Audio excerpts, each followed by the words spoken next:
Assalamualaikum warahmatullahi wabarakatuh. Ikan hiu jalan ke Paris. Cakep. Pulang-pulang jual bakmi. Cakep. Kami dari kelompok Dua Iris. Dan ini karya kami. Iris. Siap mewarnai.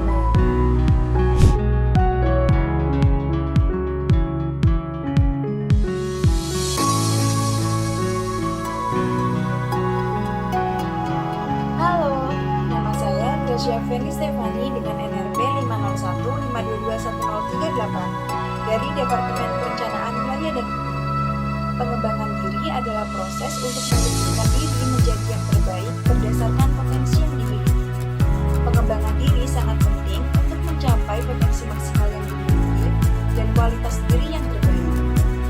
Untuk mewujudkan pengembangan diri, kita harus mengenali diri kita sendiri, memiliki tujuan hidup, mengenali motivasi hidup, dan juga belajar dari pengalaman. Rencana pengembangan diri saya adalah saya ingin menjadi lebih produktif, mandiri, dan juga memiliki manajemen diri yang lebih baik. Untuk mewujudkan pengembangan diri yang saya harapkan, saya harus melaksanakan hal tersebut antara lain yang pertama, saya harus terus belajar dan juga mengutamakan pendidikan supaya saya dapat menciptakan inovasi-inovasi baru yang dapat berguna bagi semua orang. Yang kedua, saya harus terus mengasah soft skill saya dengan cara mengikuti keorganisasian atau kepanitiaan baik di dalam maupun di luar kampus. Yang ketiga, saya mengembangkan jiwa kepemimpinan dengan penuh tanggung jawab dan juga menghargai orang lain. Yang keempat, yaitu dengan meningkatkan kualitas komunikasi dengan percaya diri dan berani mengutarakan pendapat. Dan yang terakhir, saya dapat manajemen waktu dengan lebih baik, yaitu dengan membuat skala prioritas dan melakukan hal-hal yang bermanfaat daripada membuang-buang waktu dengan melakukan hal-hal yang tidak penting. Terima kasih. Perkenalkan, nama saya Siti Anteni dengan NRP 5014221130 asal Departemen dari Teknik Lingkungan. Menurut saya, arti dari pengembangan diri bagi individu adalah suatu proses yang terdiri dari penerapan beberapa motif penting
Rencana pengembangan diri saya adalah saya menjadi mahasiswa aktif dan kritis yang dapat memanage waktu dengan baik antara perkuliahan dengan kegiatan kemahasiswaan. Untuk mewujudkan rencana pengembangan diri tersebut, saya akan mengikuti kepanitiaan, organisasi, dan perlombaan berdasarkan dengan minat dan bakat saya, agar saya dapat mengembangkan skill di luar perkuliahan yang sesuai dengan kemampuan saya. Selain itu, saya juga dapat mengembangkan akademik saya agar saya bisa mendapatkan yang baik dan bisa lulus tepat waktu. Sekian dari saya, terima kasih. Halo, Assalamualaikum warahmatullahi wabarakatuh. Perkenalkan, nama saya Bagas Putra Arifianto dari Teknik Geomatika NLP 501622184 angkatan 2022. Untuk LKMM kelompok 2 dari kelas Iris. Pada kali ini saya akan menjelaskan sedikit mengenai pengembangan diri. Menurut saya, pengembangan diri merupakan sebuah proses untuk meningkatkan kualitas seseorang, kesadaran diri seseorang, dan potensi diri seseorang sehingga akan memiliki kualitas diri yang lebih baik lagi. Apakah penting pengembangan diri itu? Menurut saya, ya sangat penting, karena pengembangan diri ini akan meningkatkan motivasi kita sehingga tidak peduli rintangan apapun yang ada dan kita akan tetap bersemangat untuk melaluinya. Untuk rencana yang akan saya lakukan yaitu meningkatkan pengembangan diri yang saya miliki, yaitu yang pertama, saya akan mengenali minat dan potensi yang saya miliki. Minat yang saya miliki yaitu yang pertama seperti bersosialisasi. Untuk yang kedua adalah yang pasti minat dalam mencoba hal-hal yang baru dan kerjasama tim. Untuk merealisasikannya, saya dengan cara mengikuti beberapa organisasi yang ada di jurusan, yaitu mengikuti adanya kaderisasi, himpunan, dan lain-lainnya. Sekian dari saya, terima kasih. Manfaat kegiatan dari data dan maupun 15.22.117. Pengembangan diri menurut saya itu adalah upaya atau proses saya untuk meningkatkan pengetahuan, keterampilan, sikap dan potensi seseorang agar mencapai tujuan hidupnya yang lebih baik. Adapun tujuan utama dari pengembangan diri adalah meningkatkan kualitas hidup seseorang untuk mencapai tujuan hidupnya. Pengembangan diri ini menurut saya itu sangat penting karena dapat meningkatkan kepercayaan diri, dapat meningkatkan kemampuan interpersonal, dapat meningkatkan seseorang, terus dapat meningkatkan peluang karir dan meningkatkan kualitas hidup. Adapun rencana dan cara yang saya lakukan untuk mewujudkan pengembangan diri saya, yaitu yang pertama adalah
Pengembangan diri adalah suatu proses pembentukan potensi, bakat, sikap, perilaku, dan kepribadian seseorang melalui pembelajaran dan pengalaman yang dilakukan berulang-ulang sehingga meningkatkan kapasitas atau kemampuan diri sampai pada tahap kemandirian. Tujuan pengembangan diri adalah memaksimalkan segala potensi yang ada dalam diri kita sehingga kita dapat menjadi pribadi yang luar biasa dan mampu bertahan dengan segala perubahan yang ada. Salah satu contoh pengembangan diri yang paling sering kita dengar adalah mengenali tujuan diri kita dengan baik. Rencana pengembangan diri saya adalah menjadi pribadi yang lebih produktif, percaya diri, bertanggung jawab, tidak apatis terhadap lingkungan sekitar, mandiri, dan memiliki manajemen diri yang lebih baik. Untuk mewujudkan rencana pengembangan diri tersebut, tentunya saya harus melakukan beberapa hal, seperti membuat skala prioritas dalam mengerjakan suatu hal, mengikuti berbagai organisasi dan kepanitiaan untuk mengasah kemampuan berkomunikasi dan rasa tanggung jawab, tidak selalu bergantung kepada orang lain dalam kondisi apapun, membuat goals yang harus dicapai setiap bulan atau setiap tahunnya, dan membantu orang lain yang sedang kesusahan apabila kita mempunyai kapasitas di bidang tersebut. Sekian yang dapat saya sampaikan mengenai pengembangan diri. Terima kasih. Assalamualaikum warahmatullahi wabarakatuh. Perkenalkan, nama saya Rahmat Septiar Winandar dengan NRP 50122210055 dari Departemen Teknik Sipil. Menurut saya, pengembangan diri adalah sebuah proses yang dapat dilakukan seseorang untuk membentuk potensi, bakat, sikap, dan perilaku serta kepribadian seseorang untuk memenuhi kebutuhan aktualisasi diri agar dapat berkompetisi dan memiliki kualitas yang lebih baik. Pengembangan diri sendiri bertujuan untuk membuat kita dapat mengembangkan dan mengekspresikan diri kita sendiri dan mengembangkan potensi yang dimiliki, meningkatkan kemampuan serta keahlian, dan membuat kita menjadi pribadi yang lebih produktif dan profesional. Bagi saya sendiri, pengembangan diri berguna untuk meningkatkan kepercayaan dan dapat menjadi motivasi agar saya menjadi lebih baik ke depannya. Adapun hal-hal yang saya lakukan untuk meningkatkan pengembangan diri saya sendiri adalah dengan meningkatkan kualitas diri saya sendiri. Seperti halnya mengetahui alur berpikir yang benar, menentukan skala prioritas, dan mengembangkan soft skill yang diperlukan. Setelah itu saya akan mengembangkan skill komunikasi saya dengan cara menentukan mentor yang tepat, menjalin hubungan sosial yang baik dengan lingkungan sekitar saya, dan dengan mulai masuk ke dalam organisasi-organisasi yang diperlukan. Terima kasih. Katanya mau jadi kompak, tapi kok malah lost kontak? Cuaks! Sekian dari kami. Wassalamualaikum warahmatullahi wabarakatuh.